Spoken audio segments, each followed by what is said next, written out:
lalu mencari timba. Si anak kecil mendekat ke sumur lalu membisikkan sesuatu ke dalam sumur.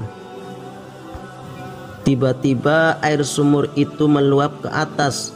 Syekh Al-Jazuli terkagum-kagum melihat keajaiban itu. Syekh Jazuli bertanya,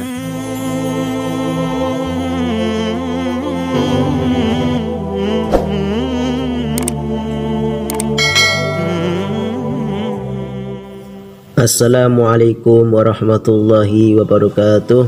Alhamdulillahirabbil alamin. Hamdalillah hamdan wa syukurillah ala jami'i ni'matillah. La haula wa la quwwata illa billahil aliyyil azim.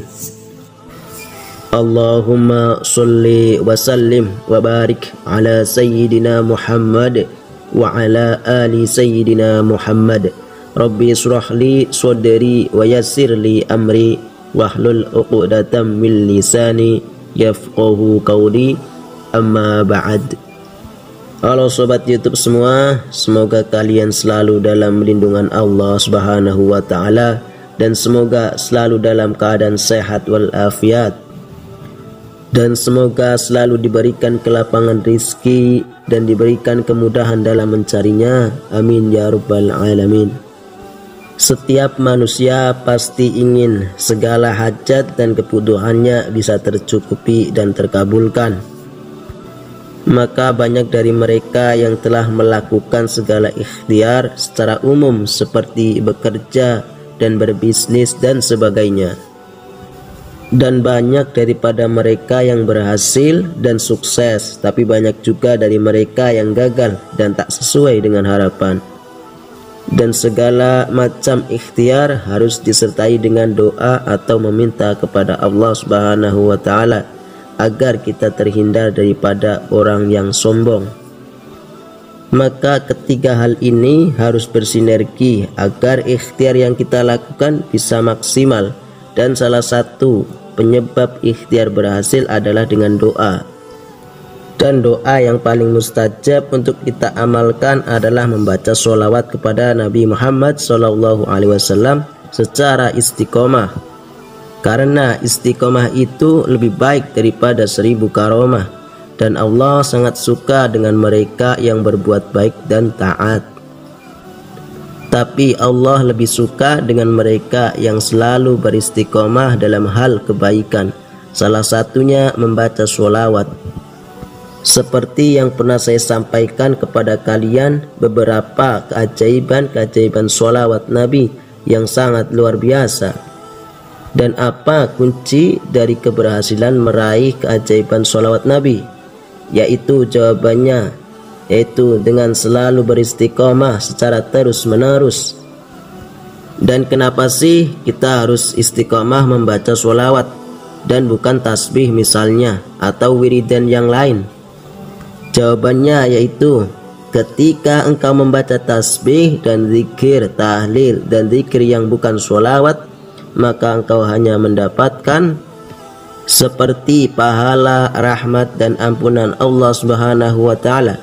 Tapi ketika kau membaca sholawat kepada Nabi Muhammad SAW, maka engkau akan mendapatkan segala ampunan Allah, pahala yang berlipat ganda, segala dosa yang berhubungan dengan Allah akan diampuni dan akan diganti dengan kebaikan dan derajat yang tinggi, dan akan dicukupi segala kebutuhannya dan diijabah segala hajat-hajatnya. Itulah suatu keuntungan kita membaca sholawat kepada Nabi Muhammad SAW.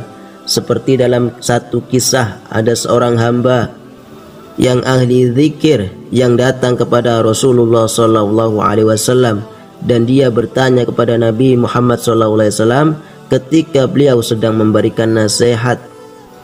Dia bertanya kepada Nabi, "Berapa banyak aku harus membaca sholawat kepada engkau?" Nabi pun menjawab, "Terserah yang kau suka." Dan dia bertanya lagi kepada Nabi, "Kalau begitu, 1/4 waktuku untuk membaca sholawat kepada engkau." Lalu Nabi menjawab, "Terserah yang kau suka, dan jika kau tambah itu akan lebih baik untukmu." Maka dia berkata lagi kepada Nabi, "Kalau begitu 1/4 waktuku." Dan dijawab lagi oleh Nabi dengan jawaban yang sama, "Terserah yang engkau suka, jika kau tambah itu lebih baik untukmu." Kemudian dia berkata lagi kepada Nabi, "Kalau begitu 1/2 waktuku." Dan dijawab oleh Nabi, "Terserah yang kau suka, tetapi jika ditambah itu lebih baik untukmu." Kemudian dia berkata lagi kepada Nabi, "Kalau begitu semua waktu aku habiskan untuk bersolawat kepada engkau." Dan Nabi Muhammad SAW menjawab, "Wallahi, Allah Subhanahu wa ta'ala akan mencukupi engkau dan akan mengampuni segala dosa-dosa engkau." Dan dari kisah ini membuktikan bahwa solawat adalah satu-satunya kalimat yang mengandung banyak sekali keutamaan dan manfaat yang sangat luar biasa bagi yang membaca dan menzikirkannya. Dan tidak ada bacaan solawat yang akan ditolak oleh Nabi Muhammad SAW, dan pasti akan diterima walaupun seorang tersebut orang yang munafik. Dan ada satu kisah keajaiban solawat lagi, yaitu dari Syekh Muhammad bin Sulaiman Al-Jazuli. Beliau adalah pengarang daripada kitab Dalailul Khairat. Ada kisah menarik di balik penulisan kitab ini. Suatu hari Syekh Al-Jazuli melakukan perjalanan menuju Haramain. Di tengah perjalanan, di hulu padang pasir, tiba waktu sholat duhur. Syekh Jazuli singgah di suatu perkampungan Badui. Di sana ia melihat sebuah sumur besar, namun tak ada timba untuk mengambil air. Ia pun mondar-mandir mencari timba guna mengambil air wudhu, namun tak ketemu, hingga ada anak kecil mendatanginya. "Apa yang kau cari, wahai Syekh Agung?" tanya anak kecil. "Saya mencari timba untuk mengambil air dari sumur." "Tahukah kamu di mana itu?" jawab Syekh Al-Jazuli sambil lalu mencari timba. Si anak kecil mendekat ke sumur lalu membisikkan sesuatu ke dalam sumur. Tiba-tiba air sumur itu meluap ke atas. Syekh Al-Jazuli terkagum-kagum melihat keajaiban itu. Syekh Jazuli bertanya, "Wahai anakku, dengan apa engkau dapat meraih kedudukan setinggi ini?"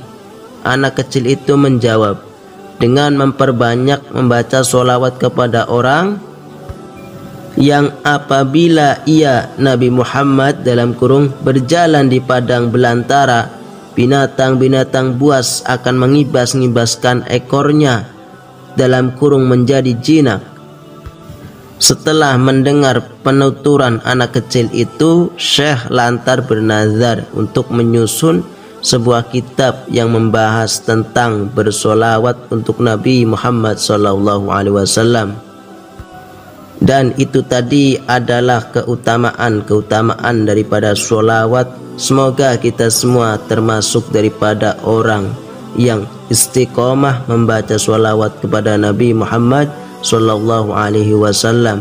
Sekian dan terima kasih. Semoga bisa menambah wawasan tentang hal solawat, dan semoga apa yang saya share bisa bermanfaat. Amin ya rabbal alamin. Sallallahu ala Muhammad, sallallahu alaihi wasallam, sallallahu ala Muhammad, sallallahu alaihi wasallam, sallallahu ala Muhammad, sallallahu alaihi wasallam, sallallahu ala Muhammad, sallallahu alaihi wasallam, sallallahu ala Muhammad, sallallahu alaihi wasallam, sallallahu ala Muhammad, صلى الله عليه وسلم